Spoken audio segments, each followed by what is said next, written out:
If it was up to me, I'd be playing. But like I said, we got to get the clearance from them, and then just come in tomorrow, tell them how I feel, and then go from there. Any discomfort the last 2 days? I mean, I'm not 100, but I feel I could definitely play. So I don't think it's going to get any worse for me playing, so I feel I should be out there. For you, confidence-wise, what have you tested out the last couple days that tells you, hey, I'm close, I'm ready to go? I mean, just going hard. I mean, just trying not to favor it at all, and just playing. Just if it's a little pain, go through it. And that's what I've been doing. And after the ice and stuff, it's been fun. What were these last 40 days like for you, having to watch and just keep going through this? Was there some frustrating times, maybe some other times? It's very frustrating. If you want to play, and then injury that you didn't think was going to be too major, and ends up taking you out that long. So I just trying to be positive throughout the whole thing, but obviously I wanted to play. A lot of times when you're hurt, you can also use it as a learning tool. Yeah. Do you think having to watch, there was a lot to learn? Definitely. Like you said, when you don't get to play, you get to see the game a different way. So all the games I watch, just trying to pick up on stuff. Team definitely slipping in, defense and stuff like that. So hopefully I can come back and, contribute to that end. But, yeah, you just get to watch. But like I said, at the same time, you definitely want to be out there. Because you've missed this time, personally, last 25 games, what's a goal for you? Man, just go on a winning streak. We put together a nice winning streak, towards the end of the break, so we just got to carry that on. Has it been hard to integrate with the new guys? Since you lost 2 rotational guys that are key to this team, has it been a little bit It's a little different. We lost, Larry and Jordan, who was a big part of the team, obviously, and now we have Shannon and IT, who are going to be another big part. So just fitting them in, and, it's going to come with time. A lot of the questions when IT came over in that trade were how will he run with Lonzo? How's it been for the last 2 days with you two? It's been great. He's a natural scorer, so I think it's going to be easy. We both play the game as point guard, so we know how to play the game. So I think it'll be fun. So Isaiah was telling us about how you texted him when you guys got back from the Dallas game, just about whether he comes in on off days. What made you do that? Just trying to get a feel for him, to see what type of player he is. So he was in here with me. We both working out. You guys have a couple months together at least. I mean, how do you view that time in terms of trying to learn from him and what do you specifically want to take? Just make the most of it. He's a superstar in his league. He came 5th in MVP racing, this last year. So, it's a lot to learn from him. So I'm just trying to get in here with him and just pick his brain. Was there anything that you learned from, I know it was maybe just once that you guys have done that, worked out on an off day together? Well, he can shoot. But I like his mindset. He doesn't fear anything, and he always thinks he's the best. So. What time of day was it that you guys came in? Came in here at like 11 in the morning. When you different kind of point guards, you guys stylistically are very different. What are the benefits for you, drawbacks? That's why I think it's going to be fun, though. Opposites attract. So I like to pass, he like to shoot. So I think we're going to work well. And he could definitely help me, on the offensive end, just the way he comes off the screens, how he gets to his spots on the floor. So it definitely helped me a lot.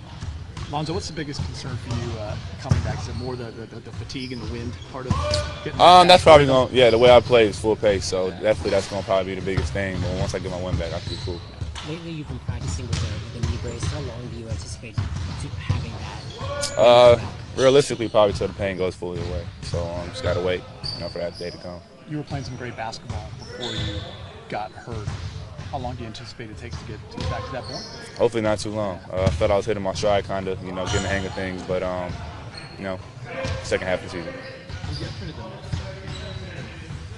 Yesterday that was my first day back pretty much since I've been hurt. So, I've been doing individual workouts kind of, but that was my first time contact and everything. So, it was cool yesterday, and I came back in the day a little sore, but, still went through it. I think it was just me being tired, to be honest. Not running that long and then coming out here and going full. Luke got after it yesterday, especially on defensive end. Do you feel like you did this morning tomorrow? Like I said, if it's up to me, I'll be on the court. Is it hard missing the Rising Stars? Yeah, it's pretty tough, especially the fact that it was in LA. That was my first time ever being at an All-Star event live. So obviously I wanted to play in that too, but just couldn't do it. You seem to find your shot at the end before the injury. How do you feel the state of your shot is right now? The shot is cool. I told you I'll shoot it all year. Hey, Lonzo, after the Rising Stars game, what did you do from Saturday to Wednesday? Saturday I had a couple events, and then just catch a flight that night, went to Miami, and just kind of chilled in Miami. You know you'll be there again in a few days. Yeah, that one's gonna be business now. I was just trying to get away from stuff and just chill out on the water.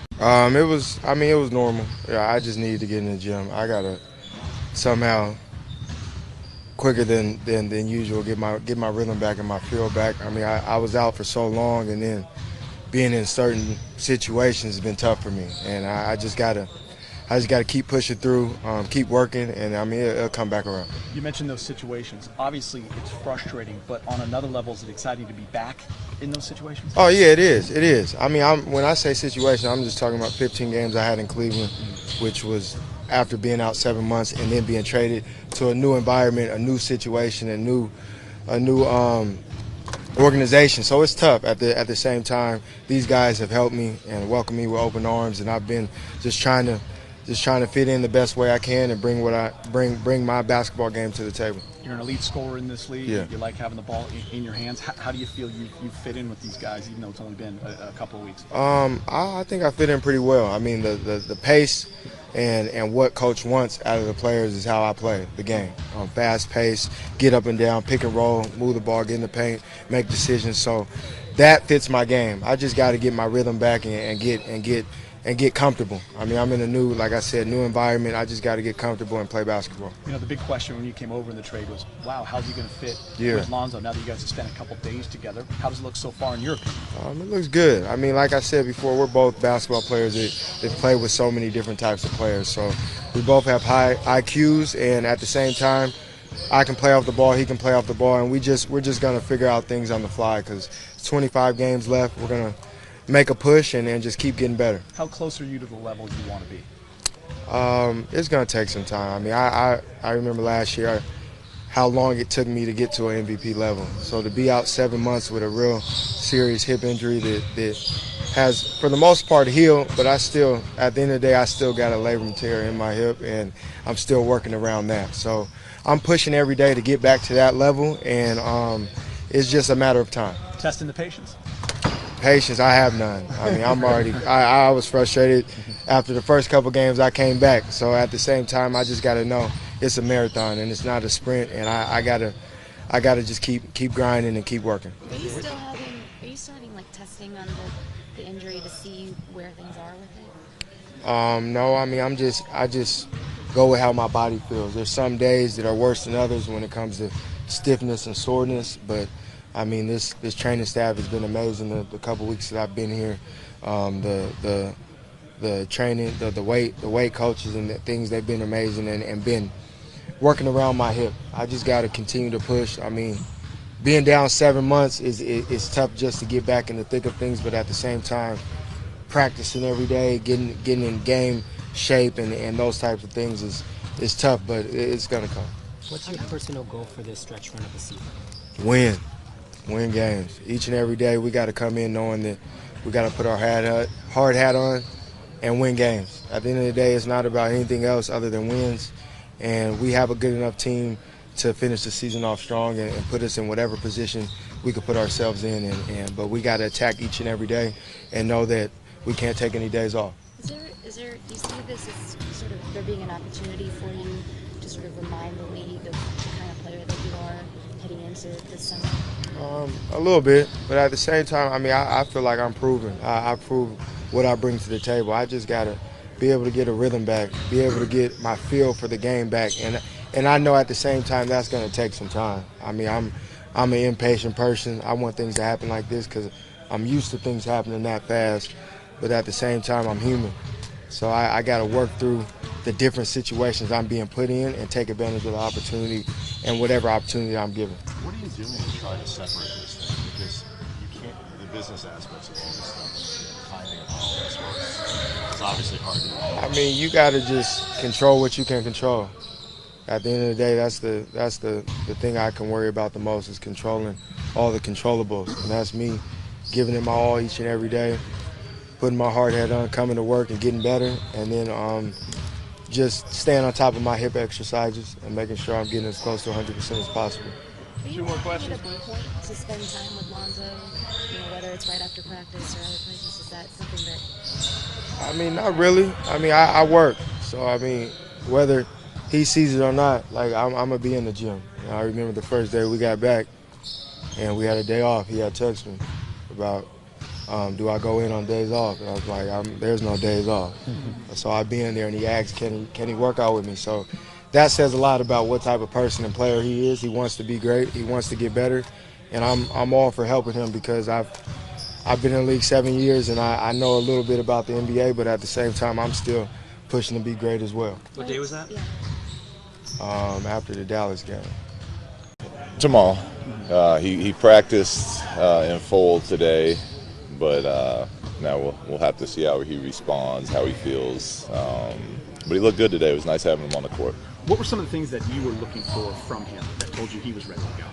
Well, just to see how he was moving. When it was, we had competitive drills going on, if he was favoring it at all, and he didn't seem to be.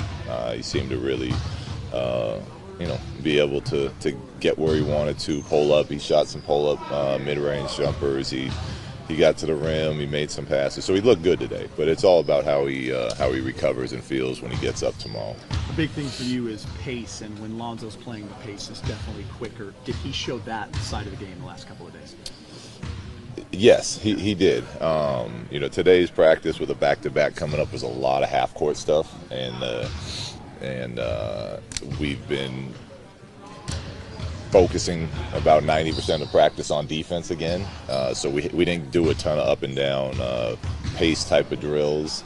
But he naturally had the one full court drill we did today. He had one, he got a ball out of bounds, threw it up to Brook, who had already sealed his man. So those type of passes that get us up the court quickly, it was nice to see that again. When you lose two rotational players from a trade, did you see it affect the defensive side of the ball more than anything those last few games?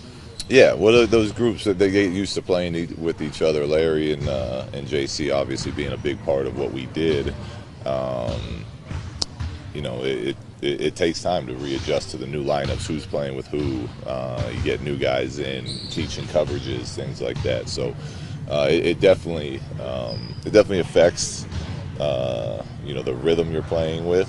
But that's part of the NBA, and you would adjust, adapt, work, and get back to it. As a former player and now a coach, you're trying to get that competitive edge back for these guys. What's it like after the All-Star break? Is it a challenge, or are they ready? They will be ready. It's been a little sloppy, but we're like I've said all year, they're a great group to coach, and they don't mind working hard. We've really been pushing them to get that edge back, to mainly to start playing better defense again, and they'll be ready. Isaiah told us before the break he was going to spend most of the break in the gym. Did you see a difference from him? He looked great. He looked really good. His team in practice has done a nice job of winning the drills since the break. So Lonzo said before the break that he was playing tomorrow. Did something change? Lonzo wants to play tomorrow, as he should want to play. But it's our medical staff's job to tell him if he can play or not. At the end of the day, it'll be up to them to clear him or not. But as a player, you should always want to play.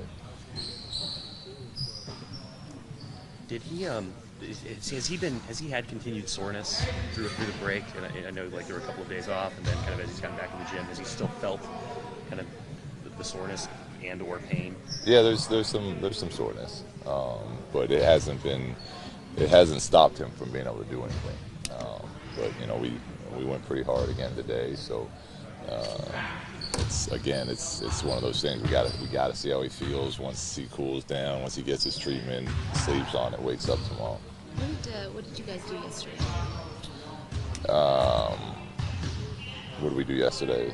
In Guys here? come in here? Yeah. We did a lot of running. Okay. Yeah, we had to. Back- We got to get our. Get this All-Star break You got to get All-Star break out of you. So yesterday was more about running and just kind of getting our wind back, and today was more technical, getting back to the structure and the details of what we want to do, mainly defensively. Luke, a year ago, after the All-Star break, a lot of the focus was on developing the young guys. A year later, where are you with that? What's the goal of the last 25 for you? It's to defensively get back to where we were. We want to be a top 10 defensive team for these last 25 games. We want to continue to play at the pace that we've done. I think going in the break we were number one in pace still. Want to continue to develop our young players. They need to keep playing. They need to keep getting reps. They need to keep finishing, learning how to win games. So there's a lot of little goals we have that we talk about, but the main ones are our defense, our pace offensively, and then continuing to give some of these young guys opportunities to grow, knowing that we're really going to need them in the future. When you got back from your time off and started sort of looking over what had been happening lately, were there any common themes you saw in what's been breaking down with the defense?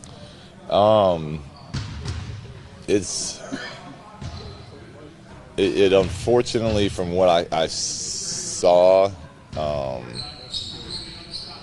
had a lot to do. I think we gave into fatigue. Honestly, it's we had won a bunch in a row. We were in the Dallas game, but we were scoring, just kind of matching buckets to buckets with them. And I think when we lost that, it kind of just we gave into that physical and mental fatigue that comes with that time of the season.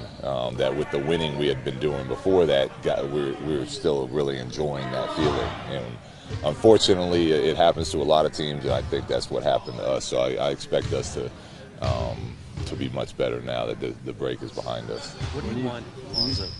When you talk about when you talk about guys younger players getting time, more development, things like that, does that come at the expense perhaps of some of the older guys, more veteran guys who may or may not be around? Sometimes, yes. Sometimes it's the younger players deserve it by the way they're playing, and then that doesn't come at the expense because they're earning that. Sometimes we need our young guys to fight through a bad game, or sometimes we need them to be out there and feel and get that experience of closing out a game that, yes, some veterans are more equipped to do right now. But that's all kind of a feel thing and a judgment call by me during the game on what I feel is most important at that time. What has your message to Lonzo been about taking advantage of having Isaiah around for the final third of the season, and what do you want him to learn from him? Well, Isaiah's, he really knows how to control a game from the point guard position, and that's something that I think naturally comes to Zoe, but it's a lot different at this level than where he's played before. And I think just by being around him and picking his brain about what to look for and pick and rolls and what to look for when he's getting downhill and all these type of things, how to talk to your players as from the point guard position. You're kind of the coach and the leader from the court, are all things that I think being around Isaiah will really help Zoe with. How do you want him to spend his time? Like they're together now. I mean, do you want him to spend time together? I do, but I don't mandate. I don't tell Isaiah and Zoe, you guys have to go shoot at the same basket together. They're in the same cabin. Yeah, no, they're not. They got their own rooms still on the road, and whether they go to dinner or not together is going to be up to them. So it's hopefully that it's a bond that they build from playing the same position, and Zoe can learn from it. Does it matter? How much does it matter that they don't play the same way? I mean, they're very different types of point guards. Is that helpful or less helpful? Well, there's pros and cons with it, right? It's some of the pros are that you get to see how the because Isaiah plays the point guard very effectively, his way of playing it, and he can pick his brain and see what that's like. Pick and choose things that he wants to add to his game, and then obviously if it were a player that played it the same way as though, he'd be able to ask some questions about how he plays it. But there's always stuff to learn, from no matter if they play the position the same way.